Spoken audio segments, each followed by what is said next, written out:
Hello friends, Radhe Radhe. कैसे हैं आप सभी? आशा करती हूँ कि बढ़िया होंगे।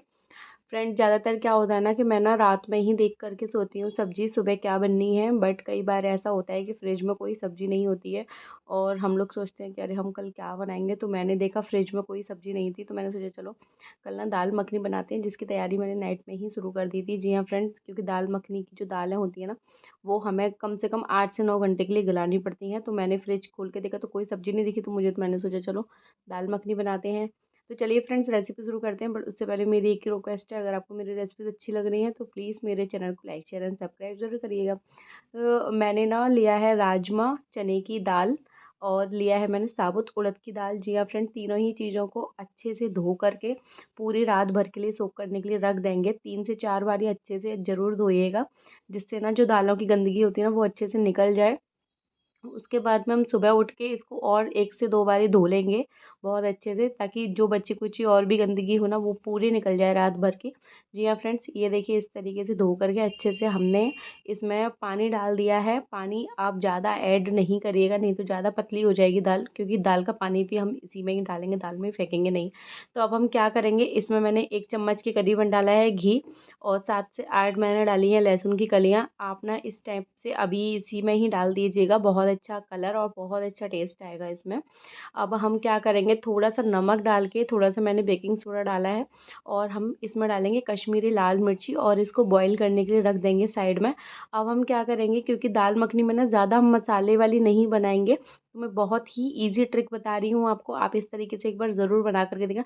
लाल लाल हमने टमाटर ले लिए, वॉश कर लिया अच्छे से इनको, और ये देखिए इस तरीके से ना बीच में से छोटा छोटा कट लगा के मेरी तरह प्लस का साइन बना करके ना हम एक पैन में पानी लेंगे, उसमें डाल देंगे इन सब टमाटरों को। लाल लाल टमाटर ही लीजिएगा, उससे ना बहुत अच्छा कलर आएगा। अब हम क्या करेंगे, कश्मीरी लाल मिर्ची जो होती है ना सूखी वाली, उसको डाल करके ना अब हम क्या करेंगे, इनको बॉईल होने के लिए रख देंगे। ये मैंने 2 से 3 हरी मिर्ची ली है एक जार में। हम जब तक हमारे टमाटर बॉईल होंगे ना, तब हम एक मसाला और बना लेते हैं, जिसके लिए मैंने लहसुन अदरक और ये हरी मिर्ची को एक मिक्सी के जार में डाल करके ना महीन एकदम पीस लिया है। ये आप देख सकते हैं एकदम महीन पीस चुका है। अब हम इसको इस तरीके से बंद करके रख देंगे। और ये जो हमारे टमाटर है ना, जो हमने बॉईल करने के लिए रखे थे, वो अच्छे से ना बॉईल हो गए हैं, ये आप देख सकते हैं। अब हम क्या करेंगे, इनका जो है ना छिक्कल निकाल लेंगे। ठंडा करने के बाद ही आप निकालिएगा, नहीं तो गरम गरम में हाथ जल सकता है आपका। ये देखिए इसका जो पानी है ना, अगर आप चाहें तो आटा मारने के भी काम में ले सकते हैं इसके पानी को। अभी मैं इसको साइड में रख दूंगी, और टमाटरों को आप ठंडा करके ही करिएगा, क्योंकि मेरे को थोड़ा बनाना था, इसीलिए मैंने वीडियो चल रहा था, इसीलिए मैंने ना ये देखिए गरम गरम ही छील दिया है इसको। अगर आप चाहें तो ठंडे पानी में भी डाल सकते हैं। सारे टमाटरों को अच्छे से छील देंगे, छिक्कल सबका हटा देंगे, और इस तरीके से चाकू की हेल्प से ना ठंडा होने कट करके और ठंडा होने के लिए रख देंगे इसको। ये देखिए इस तरीके से जब तक हमारे टमाटर जो है ना ठंडे होंगे ना, अब हम क्या करते हैं ना कि ना अपना जो है ना तड़का इस साइड में लगा लेते हैं, जिसके लिए मैंने कढ़ाई ली है। उसमें हम डालेंगे थोड़ा सा सरसों का तेल डालेंगे। अब हम उसमें 1 चम्मच बड़ा वाला भर के डालेंगे देसी घी। जी हाँ फ्रेंड्स, अगर आप चाहें तो बटर भी डाल सकते हैं। इसमें मैंने कश्मीरी लाल मिर्ची डाली है। अभी हम क्या करेंगे, इसमें जो हमने अदरक लहसुन और हरी मिर्ची का जो पेस्ट बनाया था ना, वो डाल देंगे। और अब हम क्या करेंगे, इसको ना बहुत अच्छे से भुन जाने देंगे। 1 से 2 मिनट के लिए इसको भुनने देंगे, ताकि जो हमारे अदरक और लहसुन का जो पेस्ट है ना, वो अच्छे से भुन पाए मसाले में। अब हम क्या करेंगे, जो हमने टमाटर बॉईल किए थे ना लाल मिर्ची के साथ में, कश्मीरी लाल मिर्ची के साथ, उसका पेस्ट बना करके ना उसको भी हम इस तरीके से इसमें डाल देंगे मसाले में, और इन मसालों को ना बहुत अच्छे से भुनने देंगे। जी हाँ फ्रेंड, जब तक ना ये जो हमारा जो पेस्ट है ना, ये पानी सॉरी पानी बोल रही हूँ मैं, जब तक हमारा ये जो पेस्ट है ना ये ऑयल रिलीज़ ना कर दे, जब तक हमें इसको भूनना है अच्छे से। जब तक ये हमारा मसाला तैयार होता है, हम इधर ना अपनी दाल चेक कर लेते हैं कि दाल दाल जो है ना हमारी बॉईल हो गई है अच्छे से या नहीं हो गई है। और ये आप देख पा रहे हैं दाल जो है ना अच्छे से हो गई है। मैं आपको राजमा चेक करके बताती हूँ। ये देखिए राजमा जो है ना अच्छे से हो गया है। इसका मतलब अगर राजमा हो गया तो दोनों दाल बाकी की भी हो गई होंगी, क्योंकि राजमा सबसे ज़्यादा हार्ड होता है, वो ही टाइम लगाता है सबसे ज़्यादा पकने में। और राजमा अगर हमारा हो गया है तो बाकी का भी हो गया होगा।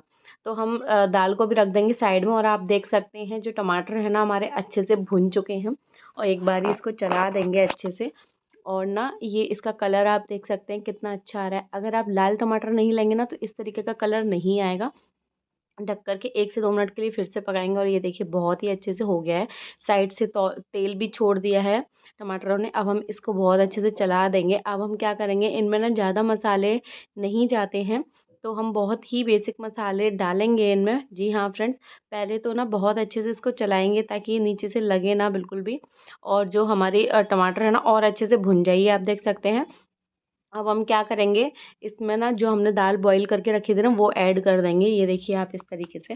और बहुत अच्छे से ना दाल को चला देंगे ताकि टमाटर जो भुने हुए हैं ना उसमें जो दाल है ना हमारी अच्छे से बहुत अच्छे से मिक्स हो जाए। ये डालने के बाद ना हम इसको घोटेंगे। आप जितना दाल को चलाएँगे ना, दाल का जो टेस्ट है ना उतना ही अच्छा आएगा, उसका टेक्सचर जो है ना बहुत ही अच्छा निकल कर के आएगा। इस तरीके से आपको 15 से 20 मिनट के लिए ना दाल को चलाना पड़ेगा। अगर आपको दाल थोड़ी-सी गाढ़ी लग रही है ना तो आप पानी खौला करके साइड में और पानी इसमें और डाल दें। पर ध्यान रखिएगा फ्रेंड्स कि पानी जो है ना खौला हुआ ही डालें आप, ठंडा पानी नहीं डालें। नहीं तो क्या होगा ना कि पानी अलग और दाल अलग ऐसे दिखेगा। तो चलिए, जब तक हमारी दाल में खदक आ रही है तब तक हम क्या करेंगे, कसूरी मेथी लेंगे और उसको ना तवे पे थोड़ा सा भून लेंगे। इसमें ना दाल में ना हमें कसूरी मेथी डालनी है, वो भी थोड़ा सा भून करके, इससे ना बहुत अच्छा टेस्ट और कलर दोनों ही आएगा। ये देखिए दाल जो है ना हमारी बहुत अच्छे से खदक चुकी है। और जो दाल है ना हमें इतनी ही पतली चाहिए, हमें ज़्यादा गाढ़ी दाल नहीं चाहिए, क्योंकि जब ये ठंडी हो जाएगी ना तो थोड़ी सी और गाढ़ी हो जाएगी। ये देखिए अभी इसे और हम खदकने देते हैं। अब हम क्या करेंगे, इसमें जब इसमें अच्छे से जब ये खदक आ जाएगी ना तब हम इसमें कुछ चीज़ें और ऐड करेंगे। जी हाँ फ्रेंड्स, अगर आप चाहें इसमें तो प्याज भी आप डाल सकते हैं, उसको भी आप महीन कट करके टमाटर से पहले भून सकते हैं। जी हाँ फ्रेंड्स, बिल्कुल आपकी चॉइस पे है ये। अब हम क्या करेंगे, थोड़ा सा हम नमक डालेंगे, बट मैंने बिना प्याज की बनाई है दाल, इसलिए मैंने प्याज नहीं डाली। अगर आप चाहें प्याज डालना चाहें तो आप बिल्कुल डाल सकते हैं। ये देखिए अच्छे से जो है ना हमारी दाल जो है ना खदक चुकी है। अब हम इसको क्या करेंगे, गैस से थोड़ा सा नीचे उतारेंगे। अब हम इसके ऊपर डालेंगे जो हमने कसूरी मेथी भून करके रखी थी ना वो डालेंगे। अब हम इसमें थोड़ा सा गरम मसाला डालेंगे। जी हाँ फ्रेंड्स, अगर आप चाहें तो काली मिर्ची भी पिसी हुई डाल सकते हैं। अब हम क्या करेंगे, फ्रेश क्रीम लेंगे। आपके पास में अगर फ्रेश क्रीम है तो आप वो भी डाल सकते हैं, अगर आपके पास में मलाई है तो आप मलाई को भी डाल सकते हैं, कोई प्रॉब्लम वाली बात नहीं है। 2 से 3 चम्मच मैंने अच्छे से डाली है फ्रेश क्रीम। अब हम ऊपर से हरा धनिया डालेंगे।